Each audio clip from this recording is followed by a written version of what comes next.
We are going to see like how we can do the code organization, and we will also cover the OOPS concept that are applicable in Python, and we will see the some examples as well.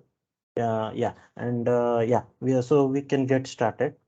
So basically, yesterday we discussed about modules, collection, and packages. As I said earlier, so module is a simple Python file that consists of different collections of functions and like different variables, let's say global variables, local variables, and your method. Those are functions which we can define based on our requirement. And basically, this is just a .py extension file that can be treated as a module. Now you can have different logics, different methods inside that. Now, when we group them together, that is called a package. So the package is just a directory which is having collection of modules, and it is having different Python modules. And yeah, and one more thing is when you have this underscore underscore init file inside it, then that is being treated as a package. So initpy is just a special file which acts as a constructor, like you have constructor and destructor in Java to create object and all those stuff. Similarly, we have this init file, which when we put inside a folder, then that can be treated as a package. Now, this package, now this package consists of your init file as well as different modules, like different .py files. Okay, now this we talked about modules and packages. Now coming to libraries. Again, I told you like Hi, library. sorry to interrupt. Are you Yeah. sharing your screen? No, no, currently I'm not sharing. I will Okay. share in few minutes. Yeah. Yeah, so as I told you earlier, Python is having rich features of library. So basically, it helps to so that's why Python is very easy, and the codes are very small, because what happens is we can import existing libraries. For an example, I told you yesterday, we have pandas, NumPy, which are basically used for data analysis and numerical calculation. So for an example, if you want to read a CSV file, so you don't you don't need to write everything. You just need to import pandas as PD, and then you can use the inbuilt method of pd.read CSV. Then you can mention the file name. So this we discussed about this packages, library, and module.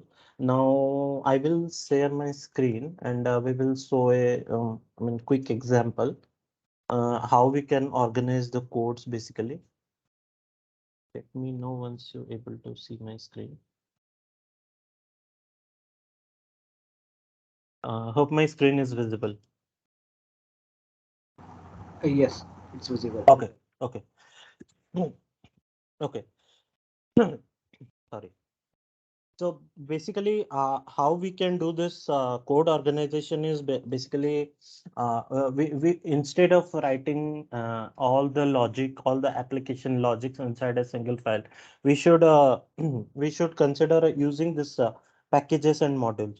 So basically, as I told you, this is just an example I got over internet. So this is a simple example. Now, when you are having this init.py, that is treated as a package. Now, normally it is a good practice to keep the init file as blank, but just for this demo, I have put something so that I can show you how this execution happens.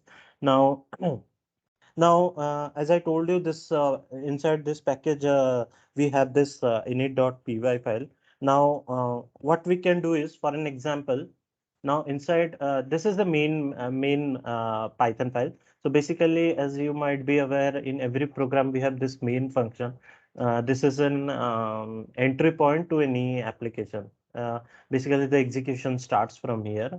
What I have done is I'm just importing this. So this main is outside this package.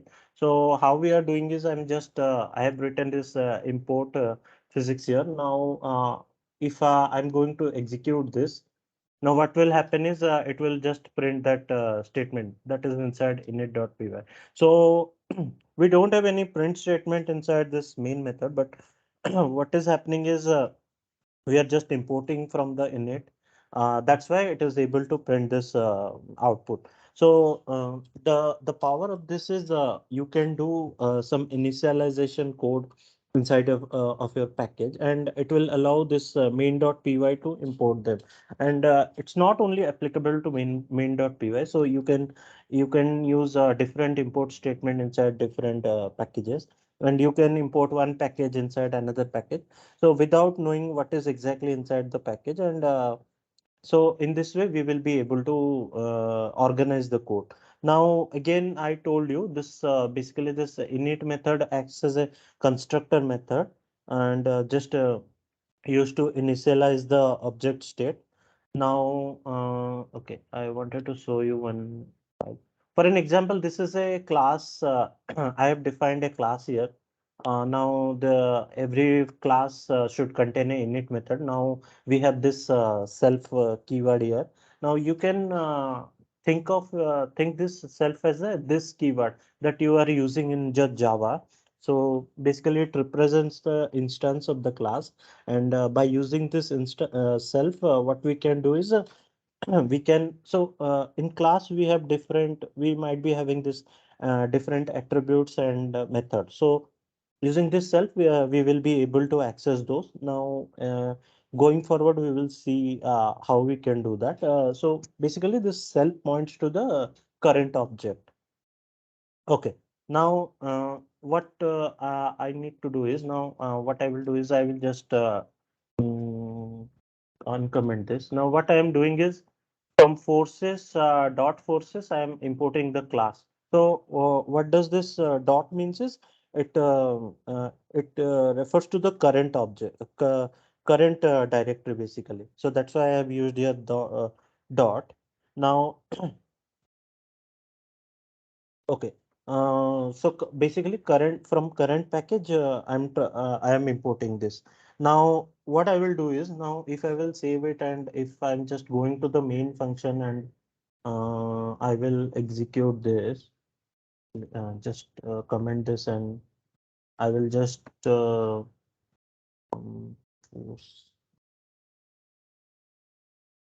yeah. So even if I'm doing from physics import forces, again we are getting the same result. Actually, what is happening right here is, there is a force file inside which we have defined this class force, and in the init.py we are using this from current package import the force class. Now whenever we are doing this. Uh, so in the main function, we can just directly execute this. Okay, this is one thing.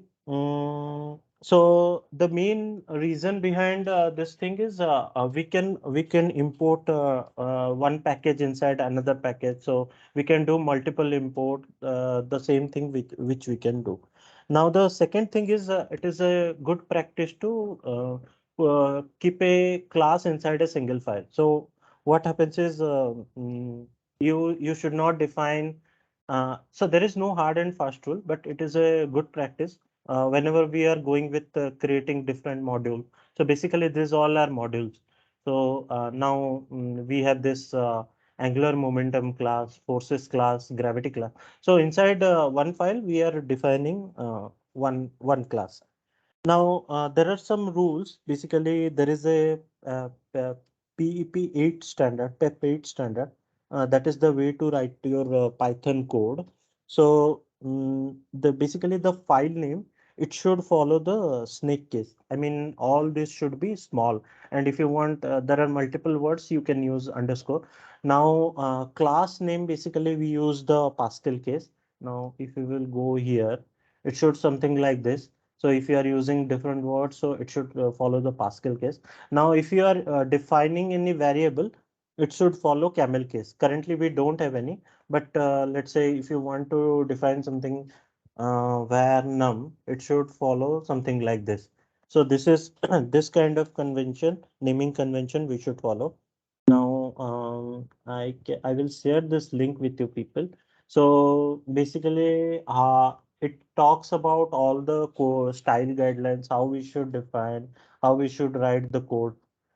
Just for an example, if you will go here, so yesterday I talked about indentation. So if you are defining a function, so it's a good practice to add four spaces whenever you are putting this variables, you are passing variable list inside a function. So an extra level of indentation to distinguish the argument. So this is how it should be written. Now this is the wrong method. This is how. So this talks about all the coding styles, how we should write, and it is little bit easier to debug your application. It is the code is also clean. Okay, this is one thing. Now, second thing. So first we talked about libraries and sorry, packages and modules, how to put them. Now, so second thing is putting a single class inside a single file. Now, next thing is okay, this is a GitHub link. So how things are happening, I will just show you. Now, we should put all the related functionalities together. Now, this is just a first API demo. So first API is just a kind of I mean, we have different frameworks like Flask, Django in Python. So first API is another thing which is pretty fast and secure. Now, how the code has been organized is now inside API, they will be having this all the files related to APIs. Now services, HTTP, Piston, Redis, all those stuff. Now, if you will go to any other folders, now inside docs, there should be this MD file, which talks about all the documentation, what it does, what are all the details here. Okay, so this is the third thing. So grouping related things together. Now, next thing is if something that doesn't fit into the specific folder, then that should be coming outside. So for an example, this another file like a pip file, or let's say Docker compose YML file. Now again, no, this is a SQL file. So similarly, we have to follow the convention. Now, okay, another thing is let's go to the inside a specific folder and see. Now, the last thing I wanted to let you know that whatever imports you are doing, right? Uh, Organize your import statements properly. So, what should be happening is, for an example, here this folk has done the import properly. So what he has done, first you should do this third party import. For third party means whatever are not inbuilt.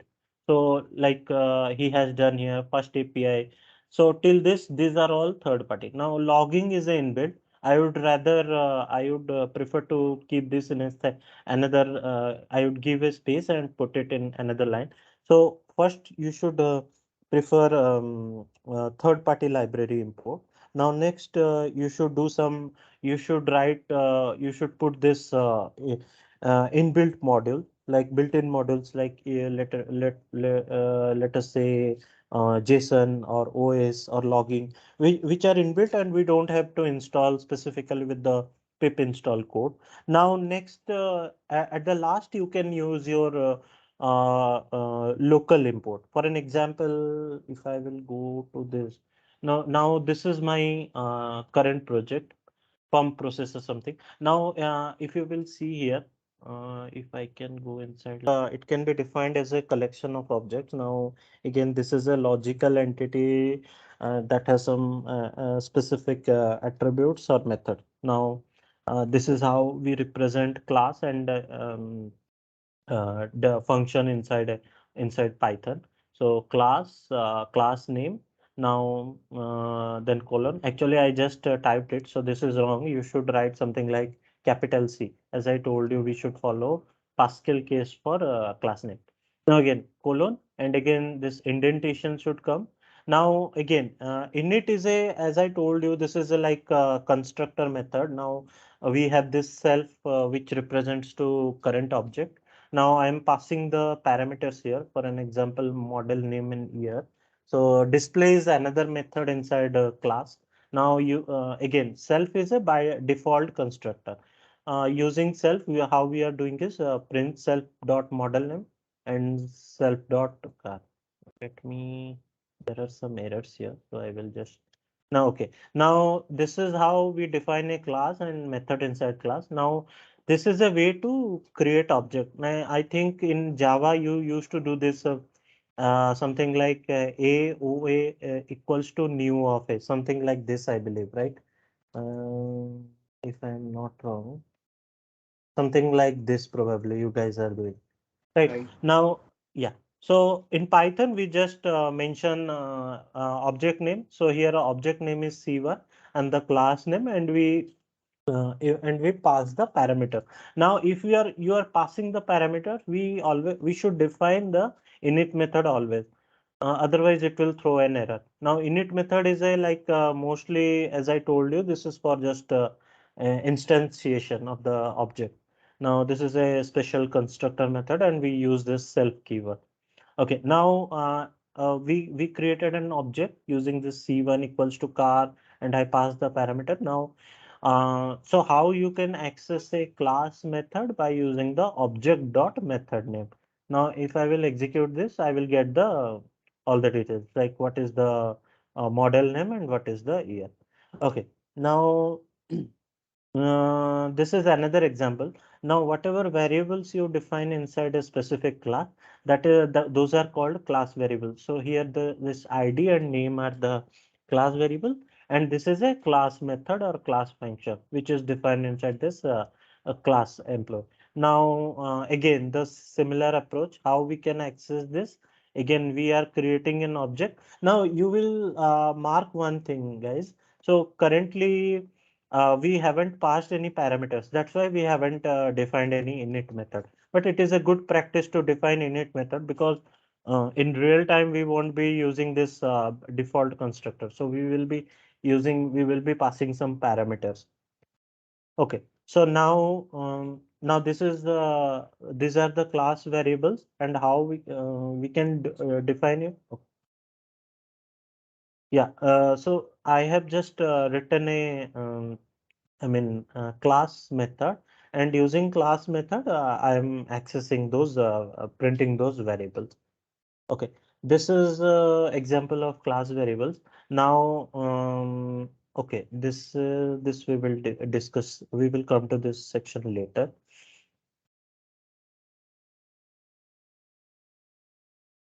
Okay, this is another example. Now, this is a my class where we have this number equals to 0 and name. These are class attributes.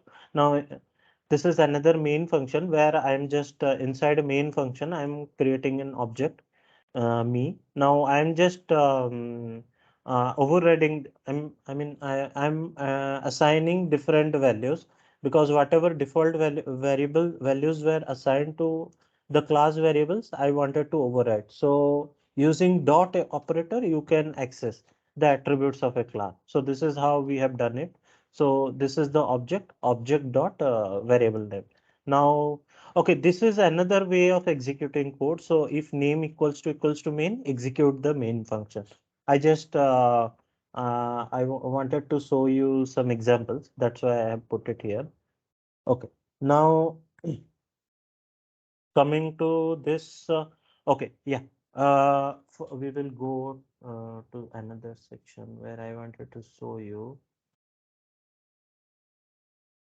Okay, now coming to how we can delete some of the attributes. Now there is a DELATTR method for deleting an attribute of a class. So how we have done is this is a student class and we have this all these attributes. Now we have defined an object.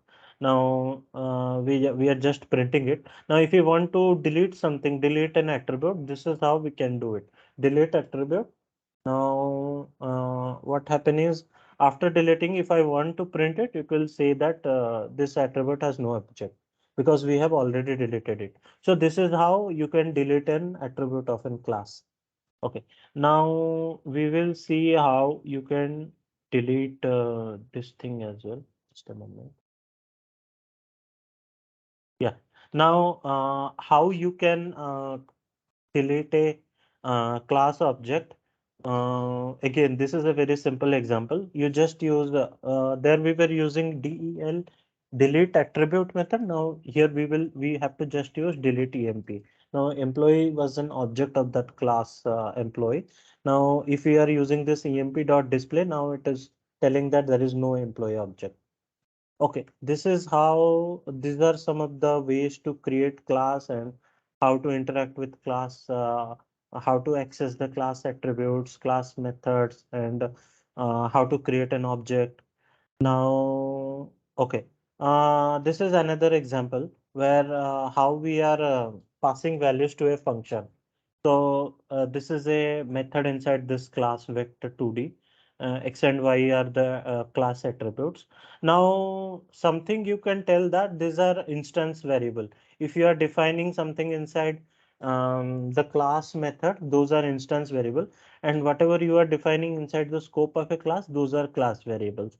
Now, again, there is you can access the class attributes using either creating an object, or either you can also access using class dot attribute name. I mean, you can also use print vector 2D dot x or vector 2D dot y. Okay, now this is another example where what is happening is inside the main function we are creating a object vec equals to vector 2D. Now using using this object, we are accessing the class method, which is set, and this is how we are doing this. Okay, now okay, these are some of the examples of class. Now now we will go to another concept called inheritance.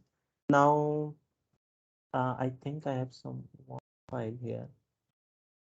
Yeah, so basically five types of inheritance are being supported in Python. So this is a, simple one where this is parent and okay, I wanted to tell you like I think I hope you guys are aware like most of the people like inheritance is just a way that let's say you have a particular class and you want to inherit features from the base class. So that is called inheritance. So base class is called superclass here, and the class which inherits the features, I mean attributes feature from the superclass is known as subclass. Now, okay, so we have this all these kind of inheritances here. So this is a single inheritance where we have this simple parent class and there is a child class. Now this is multiple inheritance where we have two parent class named A and B, and C is the child class which is inheriting from both A and B. Now, if we will go down, this is another class. This is another inheritance, multi-level inheritance, where we have this base class and we have this intermediate class, which is B. Now, C is is a derived class which is inheriting from B. So we will see in examples how these things work exactly. Now, this is an example of hierarchical inheritance where we have only one parent class A and we have multiple child classes. Now there should be another thing called hybrid, which is a mixed kind. So you can see here there are multiple kind of things are being involved. So different kind of inheritance are being clubbed together here. Now we will go to an example and see how this thing works. Now this is just an example of a inheritance, like how we do this. Now, this is our parent class, let's say pet. And I told you init constructor method is there. Now we have this name and age parameters inside this. Now what we are doing is inside the class cat, we are inheriting from the parent class pet. Now this is how you inherit. Now again, we have this init method. Now we have this inbuilt method super dot init.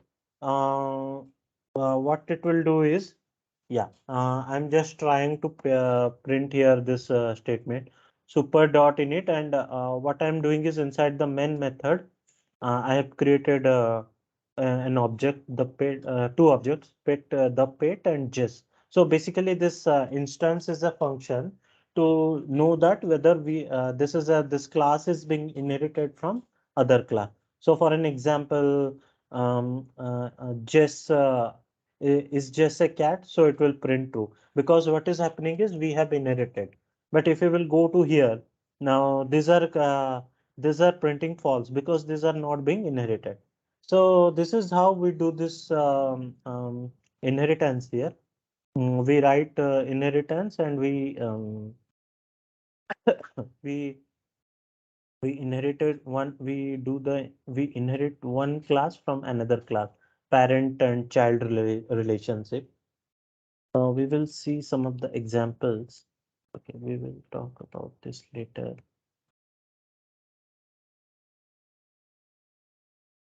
Yeah, so this is a single inheritance. How we have done is this is a parent class, and inside this is a parent class function, and now this is a child class. And how we are doing is object equals to child. I'm creating an object of child class.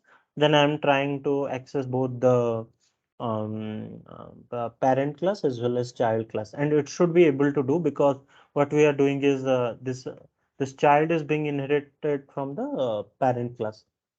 Okay, now let's talk about multiple inheritance. Again, there are two base classes. This is mother class where we have this mother method, and it is this father class where we have this father method. Now again, we are just printing this. Now how this multiple inheritance work is, you can see here inside class son, we are defining mother and father. We are inheriting from both mother and father. So this is an example of multiple inheritance, and it should be able to access the both the I mean both all the attributes and member function.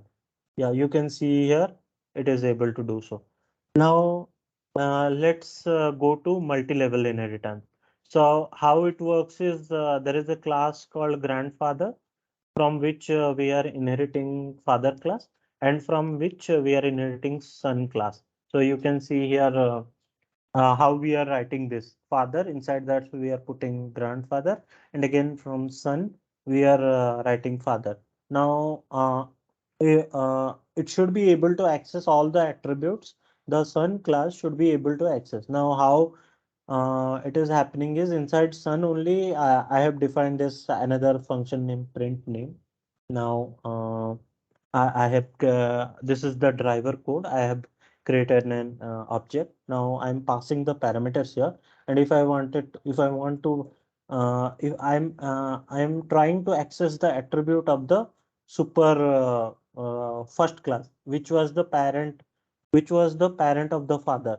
So that I am able to do, and even I am also able to access the print name. Using print name also I am able to access the self dot grandfather name, self dot father name. Okay, so this one was example of our what do you say multi-level inheritance. Now we have two more kind of inheritance. Now this is something called hierarchical inheritance. So again, this is how it is being done is. Now I wanted to this code if you are single inheritance, multi-level. Yeah, this is the way. So there should be a one parent class and there are multiple child class. So how it is being done is, so there is a parent class where we have one method, and now we have another child class inside which where we are inheriting from the parent class. Now again, there is another child too, from where we are inheriting from parent. So now what we are trying to do is we are creating one instance of the child one class and one instance of the child two class. And basically just we are trying to access all the attributes of the parent class. Yeah. So this is how we implement the hierarchical inheritance. Now Now, hybrid inheritance is a kind of mixed kind of thing. How it is being done is, for an example, there is a class named school where we have this method inside this. Now we are inheriting student one from school, and again we are inheriting student two from school, which is a parent class. Now we are inheriting student three from both student one and school. So now this is a kind of hybrid inheritance where we are clubbing different kind of inheritance. Now, yeah.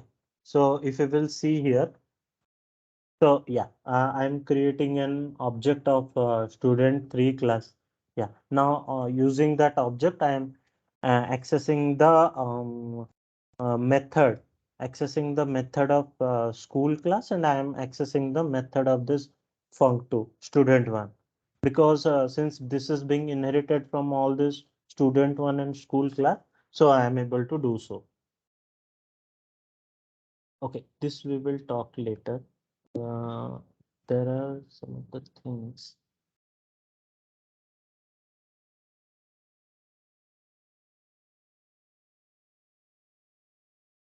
we didn't cover this thing.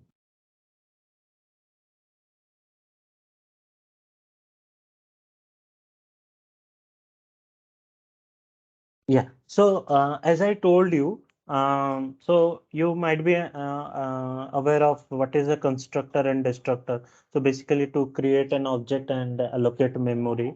And similarly, we have this init function which is being treated as a constructor method.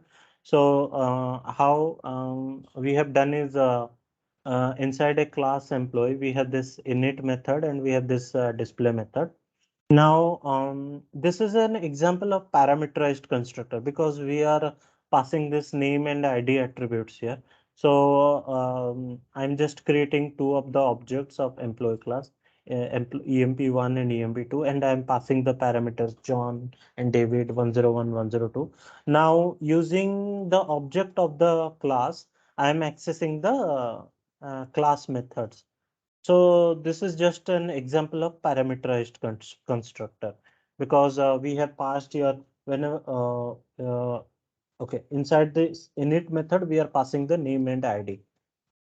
Okay, now this is a simple example of non-parameterized constructor. So we have this init again. Self is a by default keyword, as I told you. This just represents to current instance of the current instance. Now we have this student class inside which we have init method and show method.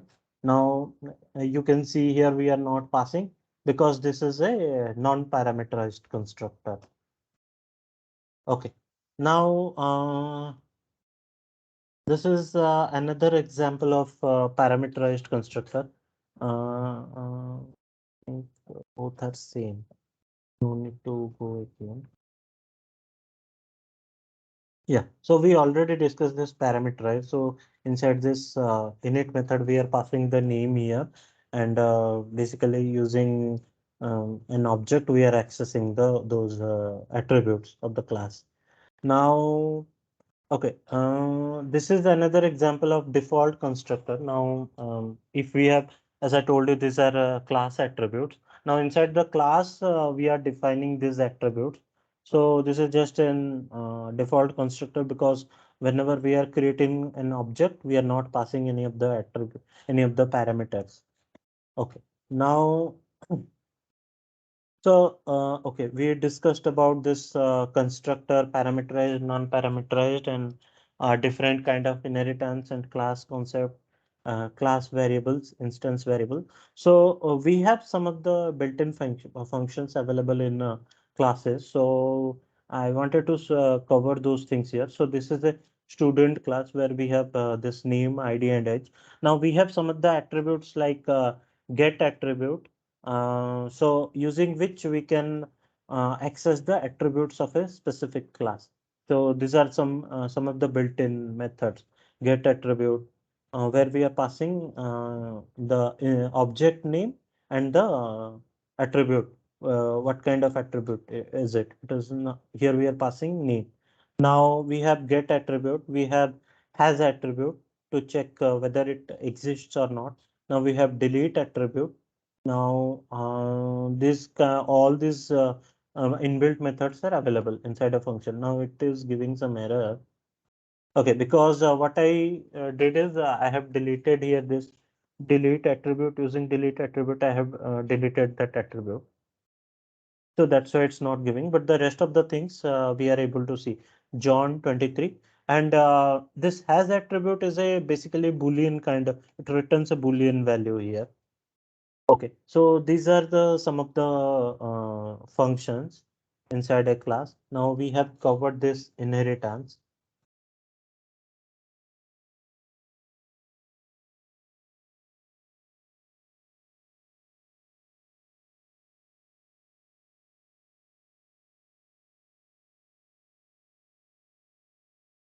Yeah, so when it comes to class, we have some concepts like protected members, private member.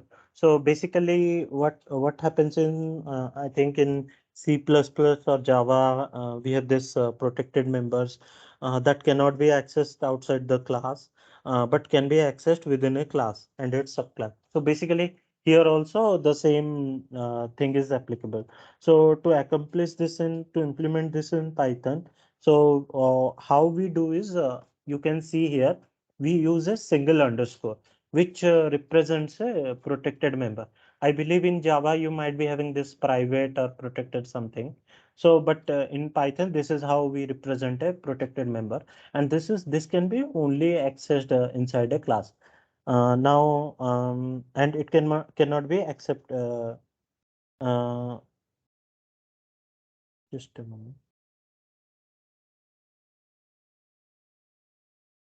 Yeah. So inside the class, we can only access to add some kind of security. So what we have done is inside base class, we have this init method where we are defining a protected member a equals to 2.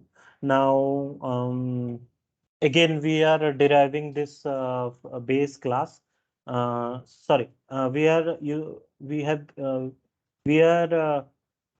deriving this derived class from the base class. Again, inside the base, how we are doing is, you can see here, this is another approach. How we have done is base dot init. So class name, parent class name dot function name.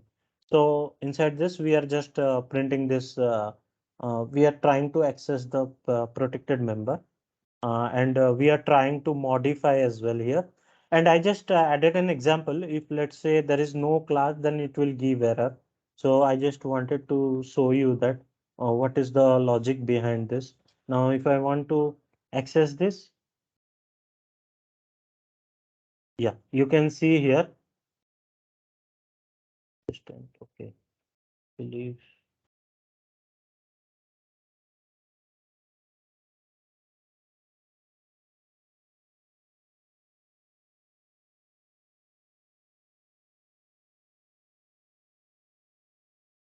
The object has no attribute A. Okay. I think because since I'm creating this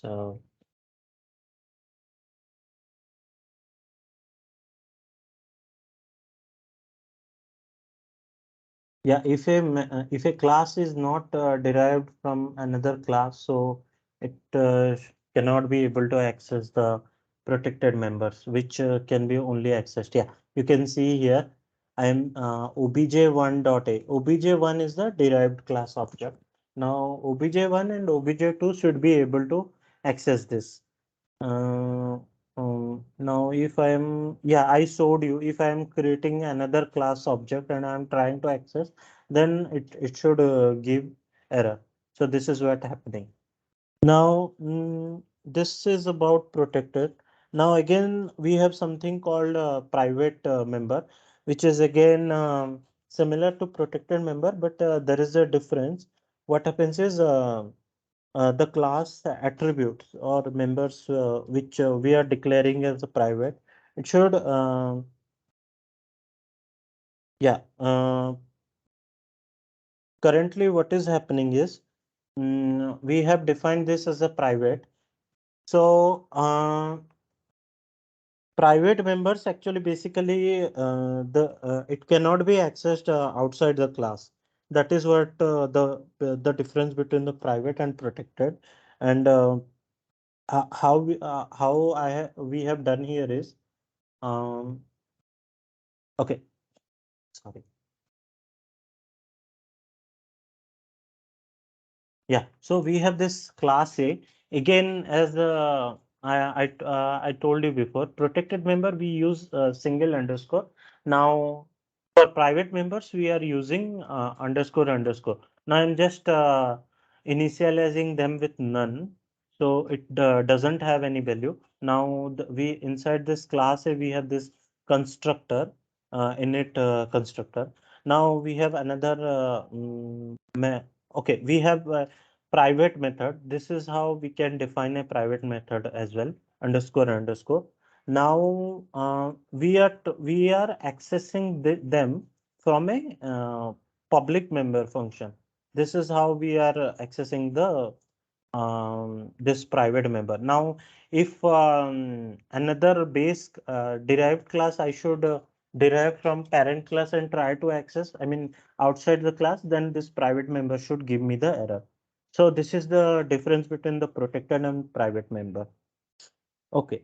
Now this is something we discussed about public, private.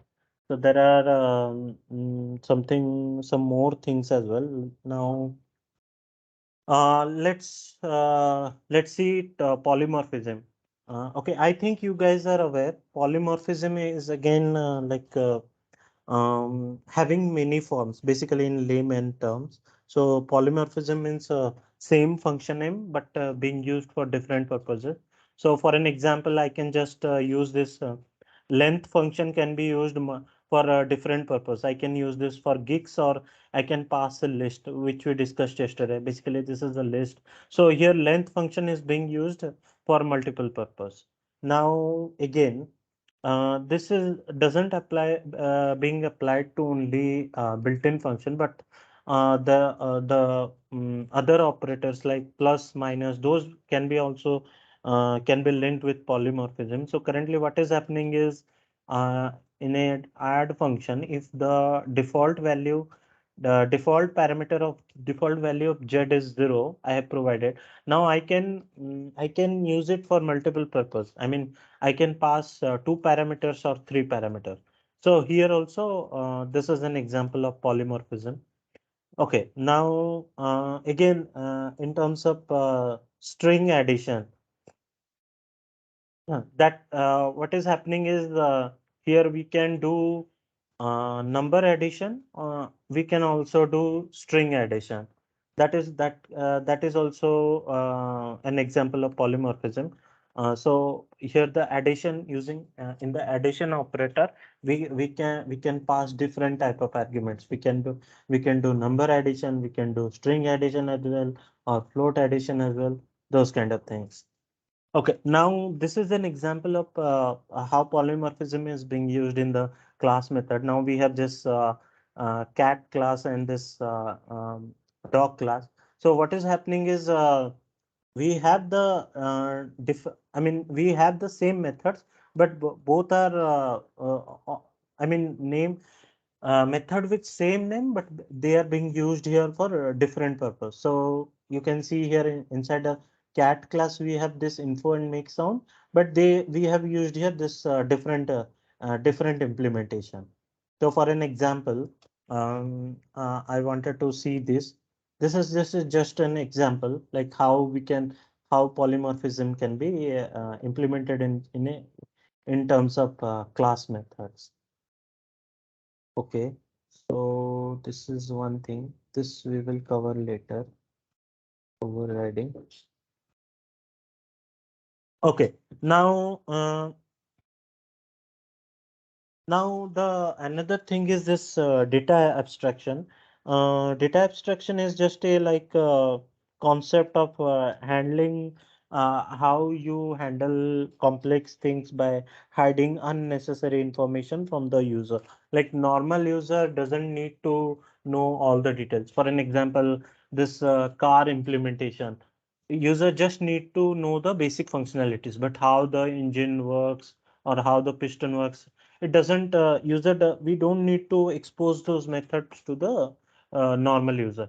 So how it happens is so in Python what we can do is, so abstraction, we can achieve abstraction using this abstract class, which we have to import. So from ABC, import ABC. This is just an way of using abstraction in our Python. So basically what happens is, a class which contains one or more abstract method is called an abstract class. And as I told you, abstract method do not have any implementation. So as you can see here, we are just importing from ABC, import ABC, and we are just importing the abstract method. Now we have something called abstract base classes as well. Again, that is a common common program interface for a set of subclasses. Again, you can implement, and it can be used by the third party, which they will provide their implementation. Such as, for an example, if someone wants to provide some plugins, so in that case, this is helpful. Now, how this works is, you can see here, we are importing this ABC module here to create the abstract base class. Now we have created this car class, which we are importing from the ABC class. Now all the class is having some kind of common functionalities like mileage, but what is happening is, we don't have any implementation. As I told you, this is how we implement the data abstraction here. Now each of the company can provide their own implementation. Now Cooper can provide that its mileage is 30. So this is just an example. This is how we can implement. Now if I will print, now again, this is a very basic, it will just print the mileage, all those details. Now this is how we implement the data abstraction here. Now I think we have covered everything today. Let me check once. Yeah, I think we have covered everything till now.